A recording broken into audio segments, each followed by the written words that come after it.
जैसे कि आप देख पा रहे हैं कि जो भी सेफ्टी डिवाइस है और जो भी आप यहाँ पे बल्ब बोर्ड देख रहे हैं, ये पूरा डोमेस्टिक वायरिंग का हमने कनेक्शन करके रखा है। डोमेस्टिक वायरिंग करते समय हमें कुछ सेफ्टी डिवाइस लगानी पड़ती हैं। तो क्या क्या सेफ्टी डिवाइस हम अपने घरों में यूज़ करते हैं?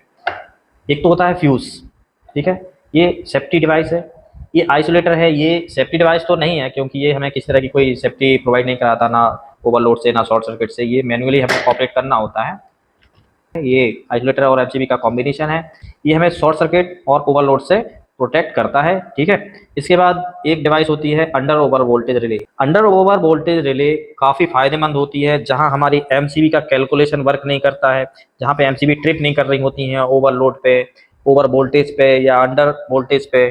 तो ऐसी जगह पे ये जो अंडर ओवर वोल्टेज रिले है, इसका काफ़ी फायदा होता है। इसके बारे में हम सेपरेट आपको वीडियो उपलब्ध करा देंगे।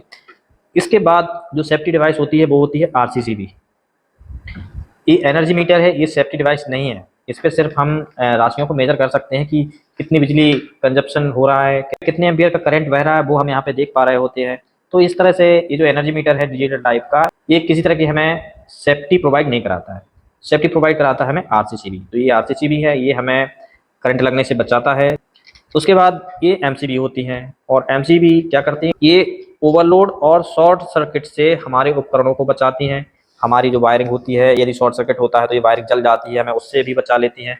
तो इस तरह से एमसीबी ओवरलोड और शॉर्ट सर्किट से हमें सुविधा उपलब्ध कराते हैं। इसके बाद भी एक मॉड्यूलर फ्यूज होता है या मॉड्यूलर एमसीबी होती है जो कि बोर्ड में ही लग जाते हैं, जैसे कि आप इसमें देख पा रहे हैं। ये भी लगाना जरूरी होता है। इसके लिए आप हमारे और भी प्रैक्टिकल हमने करके रखे हैं, वो आप वीडियो में देख सकते हैं। तो ये सारी सेफ्टी डिवाइस होती हैं जो अपने घरों में हम लगाते हैं। जो सेफ्टी डिवाइस लगाई जाती हैं घरों में, उनका क्रम क्या होना चाहिए? आप देख सकते हैं ये जो सप्लाई है ये खंबे से आई हुई है, क्योंकि यहाँ पे खंबा नहीं था तो हमने बोर्ड को खंबा मान लिया है। फेज और न्यूट्रल कहाँ जाते हैं? सबसे पहले एनर्जी मीटर में, ठीक है। तो ये सप्लाई कहाँ गई? एनर्जी मीटर में। उसके बाद सप्लाई कहाँ जाती है? फ्यूज में। लेकिन फ्यूज में सिर्फ फेज वायर जाता है, न्यूट्रल नहीं जाता है। आपको ध्यान रखना है, फेज वायर पे ही फ्यूज लगाना है, न्यूट्रल वायर पे फ्यूज नहीं लगाना। फ्यूज के बाद क्या लगेगा? आइसोलेटर। अब आइसोलेटर या तो ये वाला लगेगा या ये वाला लगेगा। तो ये एमसीबी और आइसोलेटर दोनों का काम करता है, क्योंकि इसमें क्या होता है, एक साइड आप न्यूट्रल लगा लेते हैं, दूसरी तरफ आप फेज लगा लेते हैं, ठीक है। क्योंकि जो न्यूट्रल है, न्यूट्रल आप एमसीबी से कंट्रोल नहीं कर सकते हैं, तो आप क्या करते हैं, कॉम्बिनेशन यूज कर लेते हैं। ये एमसीबी और आइसोलेटर का कॉम्बिनेशन है। जैसे कि आप देख पा रहे हैं हमने अंडर ओवर वोल्टेज रेगुलेटर लगा के रखी है, तो आप इसको इसके बाद लगा सकते हैं। ये एनर्जी मीटर है।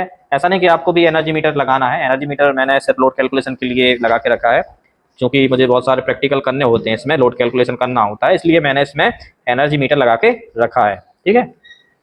इसके बाद आप क्या करेंगे? आरसीसीबी लगाएंगे। आरसीसीबी के बाद आप क्या लगाएंगे? एमसीबी, ठीक है। वही एमसीबी होती है सेपरेट, हर एक रूम के लिए आप एक एक एमसीबी लगाते हैं, ठीक है। अभी इसमें आपको थोड़ी सी प्रॉब्लम हो सकती है जब आप इन्वर्टर का कनेक्शन करेंगे।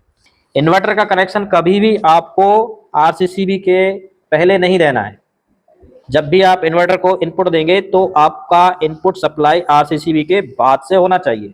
और वो जो कनेक्शन आप देंगे इन्वर्टर में, कौन सा? इनपुट सप्लाई, इन्वर्टर की इनपुट सप्लाई, उसके लिए भी आप एक एमसीबी लगाएंगे कि यदि कोई फॉल्ट बनता है कहाँ पे? इन्वर्टर में, तो एमसीबी ट्रिप होनी चाहिए, ठीक है। तो एक एमसीबी का आउटपुट कहाँ जाएगा? इन्वर्टर के इनपुट में, ठीक है। तो इन्वर्टर का कनेक्शन कहाँ होगा? आरसीसीबी के बाद। यदि आपने इन्वर्टर का कनेक्शन आरसीसीबी के पहले दिया तो आरसीसीबी क्या होगी? अनबैलेंस करंट समझ के सर्किट को ट्रिप करेगी।